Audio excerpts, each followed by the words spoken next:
Hello, hello pour cette deuxième partie du module numéro 5. Donc je ne pouvais pas parler de la vente en ligne sans parler des lancements et de l'affiliation. Et pour éviter que ma première vidéo soit trop longue, je l'ai séparée en plusieurs vidéos. Du coup, un lancement, c'est quoi? Donc, en général, quand on crée une offre en ligne, il ne s'agit pas juste de préparer son petit truc dans son coin et puis de dire hey, salut, j'ai un nouveau produit, et puis après d'attendre que ça se vende. On peut faire ça, mais ça marche pas très bien. Donc, c'est pour ça que maintenant, depuis un peu plus d'une dizaine, vingtaine d'années, je pense que c'est Jeff Walker qui a commencé ça dans les années 90. On fait des lancements. Du coup, le principe clé du lancement, donc ça se base toujours sur le truc du tunnel, donc c'est-à-dire on parle avec son audience, on est en contact avec elle, elle nous connaît bien, elle nous fait confiance, elle nous apprécie, et on va communiquer de plus en plus. On va lui parler qu'on prépare quelque chose, on va la faire participer à la création de ce produit. Et tout ça va mener au lancement du produit. Après, ce que Jeff Walker a défini et du coup qui fait maintenant que c'est une des techniques les plus utilisées au jour d'aujourd'hui pour vendre en ligne, c'est le principe de l'offre limitée dans le temps. C'est-à-dire que plutôt que de dire je crée mon produit et tu peux l'acheter quand tu veux, on va dire je crée un produit et je vais dire qu'on peut l'acheter que pendant une semaine. Donc j'ouvre les ventes une semaine, je ferme les ventes un jour et je ferme les ventes 10 jours après au maximum. Et du coup, si tu veux l'acheter, c'est dans cette fenêtre-là et pas ailleurs. Et ça, c'est le meilleur moyen donc de faire plus de ventes. Du coup, dans le cadre du lancement, donc comme je disais, on va faire une communication intense avant le lancement, donc pour préparer, pour chauffer, on va lancer un nouveau freebie pour récupérer des nouvelles captures d'emails, etc., pour avoir de nouvelles personnes qui vont être ajoutées dans cette séquence et qui vont partager le lancement de cette formation. Et après, pendant le lancement, donc c'est ce que je disais avant, c'est toute la séquence de vente où on va donc envoyer une fois par jour, parfois plusieurs fois par jour, des emails pour dire hey, t'as vu, j'ai lancé ma formation, il y a ça dedans, il y a ça dedans. On a plusieurs étapes dans la séquence de vente une fois que l'offre est sortie. On va d'abord reparler, on va détruire les objections, donc on va pouvoir dire tiens, j'ai reçu plein de questions et je réponds à ces questions-là. Il y a plusieurs étapes et après c'est la clôture des ventes. Donc il y a attention, il ne te reste plus que 2 jours avant de te décider, attention, il ne te reste plus qu'un jour, attention, il ne te reste plus que quelques heures pour te décider. Donc il faut vraiment pour pousser les gens à acheter à ce moment-là. Et c'est un levier qui marche. Donc pour faire beaucoup de ventes d'un coup, alors que si on laisse un produit en vente de manière indéfinie, ça se vend beaucoup moins. Ou bien, ça prend beaucoup plus de temps, forcément. Du coup, communication intense, le cadeau gratuit. Donc le cadeau gratuit, donc en général, ce que je dis, dans le cadre d'un lancement, plus l'offre est chère, plus le cadeau est important. Vous allez voir sur la vidéo suivante, je fais une étude de cas d'un lancement. Donc ils ont fait un lancement pour une offre à 3000 euros. Et donc ils ont mis les bouchées doubles. C'est-à-dire il y a plusieurs heures de vidéos gratuites pleines de contenu que les gens peuvent utiliser tout de suite. C'est-à-dire que même si ils finissent par ne pas acheter la formation, ils ont quand même, ils en ont eu pour pour leur argent. Bah non, ils en ont eu, mais ils ont vraiment appris des choses qu'ils peuvent utiliser, qu'ils peuvent mettre en place tout de suite. Donc ça c'est important à voir la valeur de ce qu'on offre pendant le lancement doit être proportionnelle à l'offre. Si un jour tu as un client qui veut vendre un truc à 10 000 euros et qu'il offre juste un petit e-book de 5 pages, tu vas lui dire il y a un problème il y a un problème dans ton lancement, c'est peut-être pas vraiment équitable, enfin équivalent, parce que comme ce que Jeff Walker a dit dans son bouquin, donc il détaille tous les leviers psychologiques qui entrent en jeu dans le lancement. Et une partie, c'est aussi de plus on te donne, plus tu as envie de redonner, etc.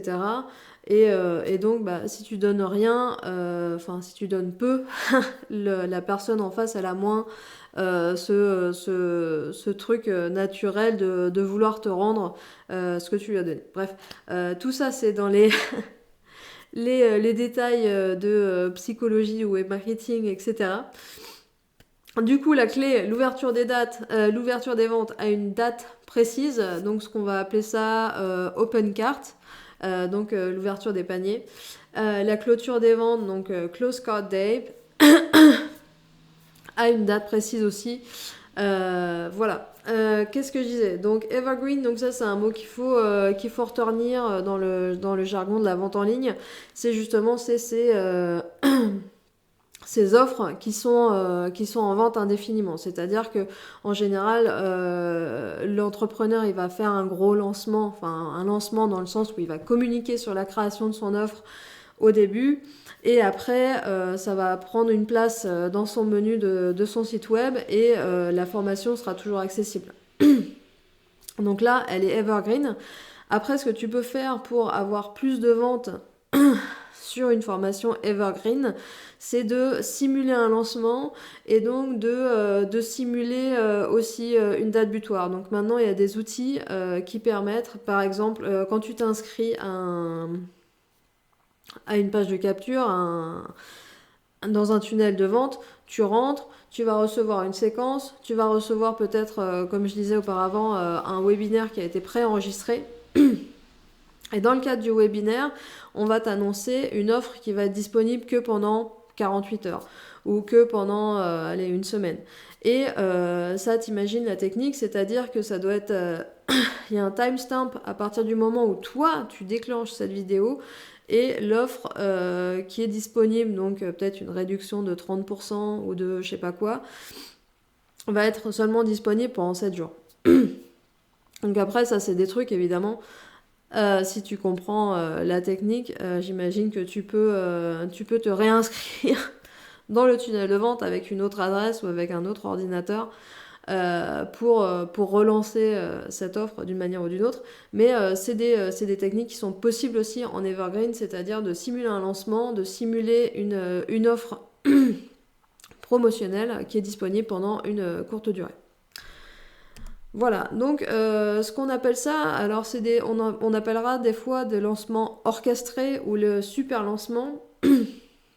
C'est des termes qu'on utilise maintenant aujourd'hui pour définir ça, ce dont je vous ai déjà parlé, donc c'est-à-dire le principe du lancement sur une durée limitée.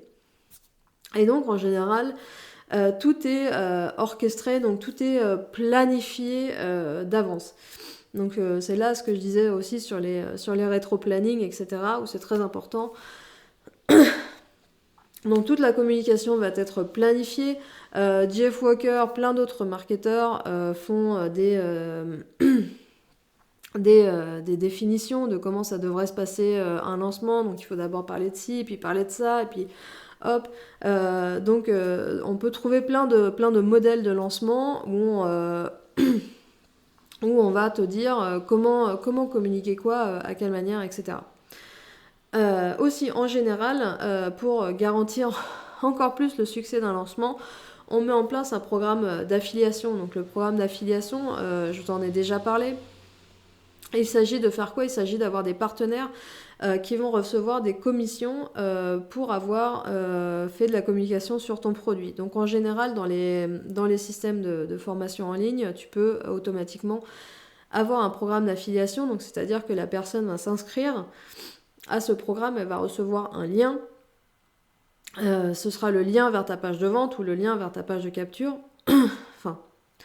Et en partageant ce lien dans sa communication, ton système, il va pouvoir traquer exactement tous les clics qui sont provenus de cette personne-là et aussi toutes les ventes.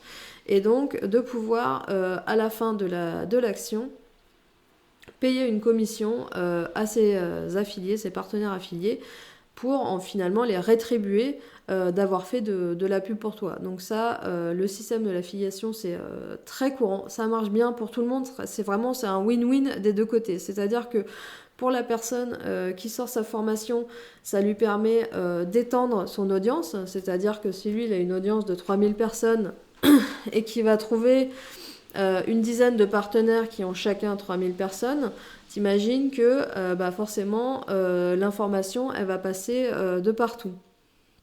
Ça va permettre aussi donc d'étendre son audience, donc même s'il ne fait pas des ventes, s'il a plus d'inscrits sur sa newsletter, c'est super intéressant. Par ailleurs, pour les affiliés, donc ça leur permet eux aussi d'étendre leur newsletter, enfin leur audience, et surtout de récupérer des commissions. Donc il y a, comme je disais au tout début dans le module numéro 1, il y a des business qui sont basés vraiment que sur l'affiliation, qui partagent du contenu et qui vont très régulièrement partager les formations des autres. Et donc c'est une partie de leur business model ou leur business model complet de faire que de l'affiliation et de récupérer tous leurs revenus seulement en communication sur les produits des autres et sans produire de produits à eux. Du coup, on peut voir différents types de lancements.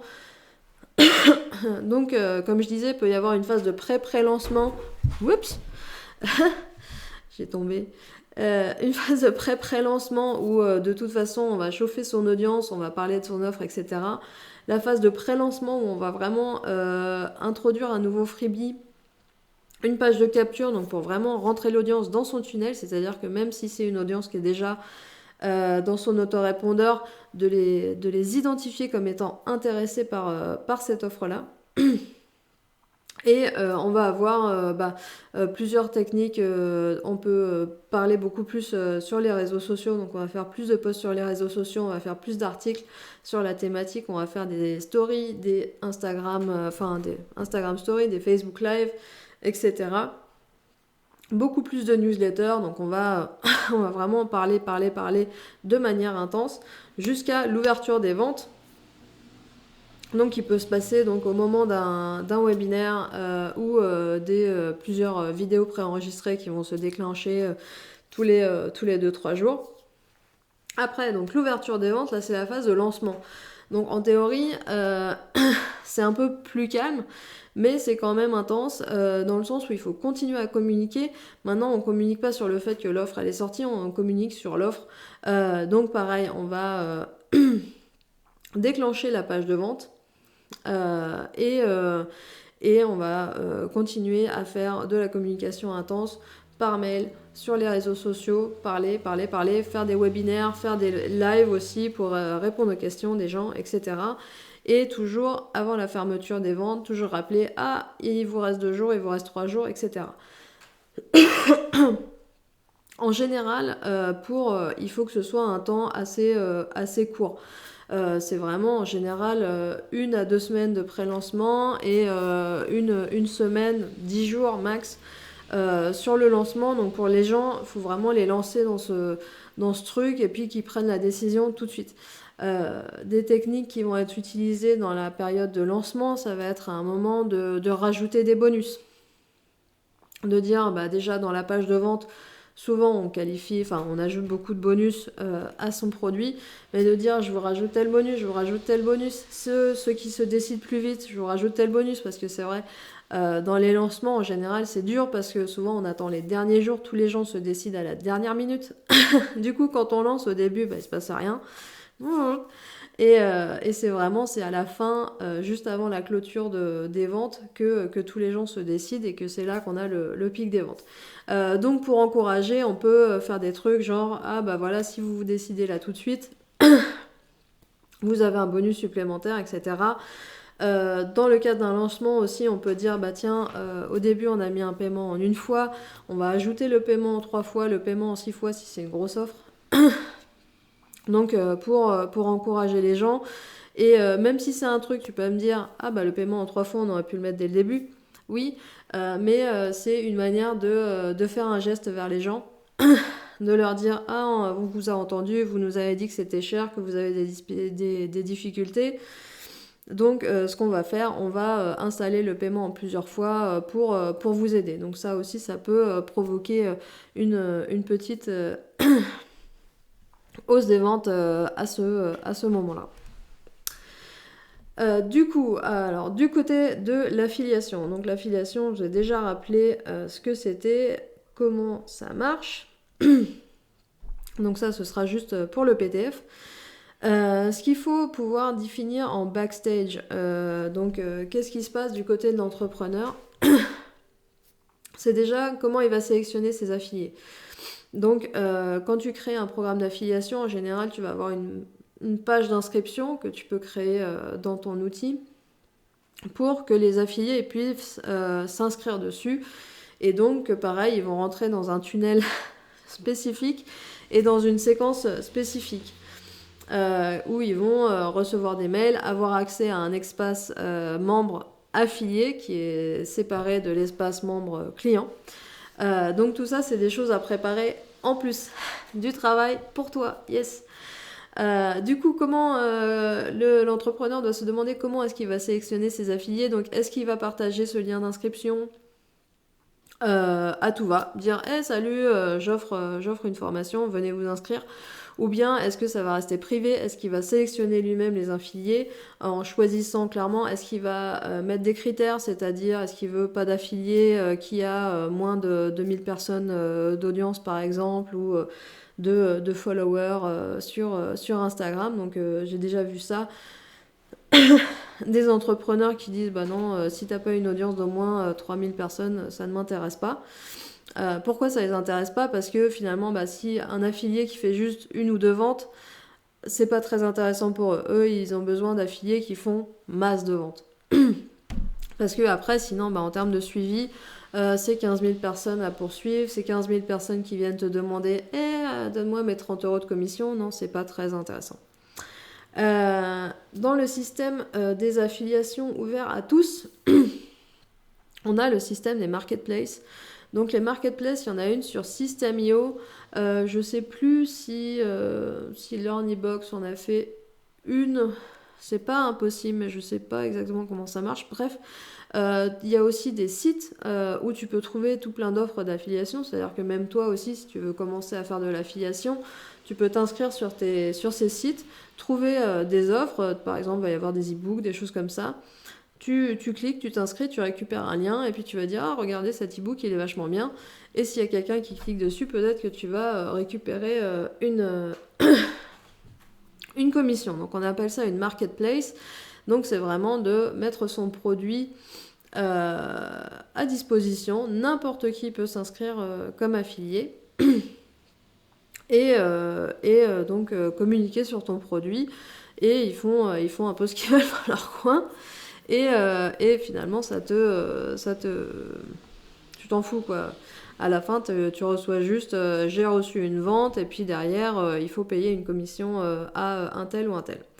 Ce qu'il faut savoir définir aussi, c'est combien tu vas payer de commission. Donc en général, comme je disais, sur des produits digitaux, ça peut aller de 30 à 50 à 70% des fois. Tu peux aussi, dans les gros lancements, décider de donner des primes supplémentaires pour pousser les affiliés à vendre plus. Donc tu peux leur promettre des primes à celui qui a fait le plus de ventes ou celui qui fait les premières ventes, etc. Aussi la durée de validité du lien, c'est-à-dire que toi, ton lien, quand la personne va cliquer dessus, ça va installer un cookie dans sa machine. Donc un cookie qui va le reconnaître pendant une certaine période de temps. Donc en général, dans le cas d'un lancement, c'est pas un problème puisque on va mettre une validité sur 1 mois. Donc sur la durée du lancement, c'est bon. Par contre, dans un type marketplace, il faut vraiment bien s'assurer que si tu as un client qu'il achète dans la durée de validité du lien, parce que si finalement il achète le produit après et que le cookie n'est plus bon, finalement tu récupères pas la commission. Donc c'est une chose aussi qu'on peut paramétrer en général dans un outil d'affiliation, c'est de voir combien de temps le clic est valide. Et aussi, un autre paramètre, c'est dans les lancements où il y a plusieurs affiliés. Donc des fois il va y avoir le premier clic qui est pris en compte, donc par quelle personne la personne est rentrée dans le tunnel, ou bien le dernier clic, c'est-à-dire c'est quoi le dernier clic qu'elle a fait avant d'acheter. Donc s'il y a plusieurs affiliés qui parlent en même temps du truc, ça t'arrive, tu reçois une newsletter d'un tel, newsletter d'un tel, et le jour où tu vas prendre la décision d'acheter, le dernier lien que tu auras cliqué, ce sera sur la newsletter de truc, alors que au tout début, tu avais appris ce truc-là par la newsletter de machin.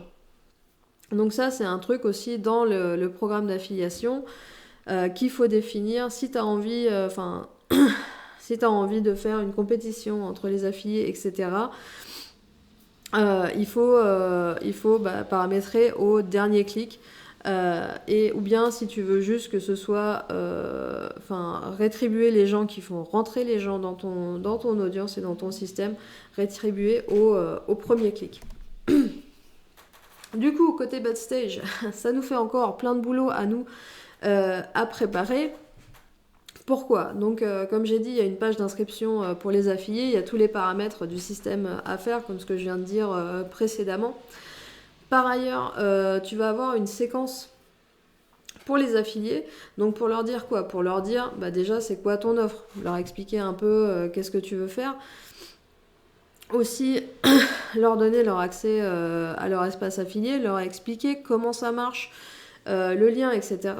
Tu vas vouloir aussi leur donner le calendrier du lancement, c'est-à-dire leur dire le lancement c'est tel jour à telle heure, donc personne n'a le droit de communiquer sur ces produits avant tel jour à telle heure. À partir de tel jour à telle heure, vous pouvez communiquer comme des dingues. En général, dans les gros programmes d'affiliation, on va proposer aux affiliés des modèles de mail, donc c'est-à-dire ils n'ont pas à se faire chier à penser au copywriting de comment vendre ton offre. Tu leur fais le pitch, tu leur donnes le pitch de ton offre, tu leur donnes des mails qu'ils vont pouvoir envoyer à jour 1, jour 2, jour 5, jour 10, jour machin, où tu prépares tout le pitch, donc les modèles de mail. Aussi, tu peux leur préparer des visuels, des posts Facebook, Instagram, des bannières, des choses comme ça, des badges, Facebook, dire ouais, je participe au truc, machin. Donc tout ça, c'est des choses qu'on peut préparer en amont. Ensuite, pour le suivi des programmes d'affiliation, donc ça aussi c'est un gros boulot, c'est plutôt de la gestion administrative et financière, mais je vais en parler maintenant. Donc en général, les affiliés finalement, ils reçoivent une commission, mais c'est considéré comme une prestation de communication, c'est-à-dire qu'ils ont fait de la pub pour toi, donc c'est pour ça que tu vas les payer. Enfin, l'entrepreneur va les payer. Du coup, une fois que toutes les commissions ont été récupérées, pointées, etc., on va faire un appel à facturation, donc pour appeler les affiliés à créer une facture par rapport au montant des affiliations qui ont été déclarées dans l'outil. Donc tout ça, c'est toute une partie de suivi aussi qui va tomber sur les épaules de l'assistante virtuelle, donc d'envoyer les mails, de faire le suivi, de faire les rappels, etc. Et de pointer dans l'outil que les commissions d'affiliation qui ont déjà été payées ne soient pas redemandées encore une nouvelle fois, parce que si tu te plantes et que tu as oublié de dire que celle-là tu l'avais payée, et ben l'affilié peut te dire regarde le solde sur mon accès affilié, il est toujours de temps, etc. Donc il y a toute une partie de suivi à faire. Voilà, donc comme je disais, oui, il y a certains outils qui émettent des factures au nom des affiliés, mais en général c'est mieux que les affiliés fassent des factures eux-mêmes via leur propre entreprise. Et voilà, c'est fini pour ce module. Je vous retrouve plus tard sur le suivi de l'étude de cas de la Neuro Business School. Voilà, à tout de suite, bientôt.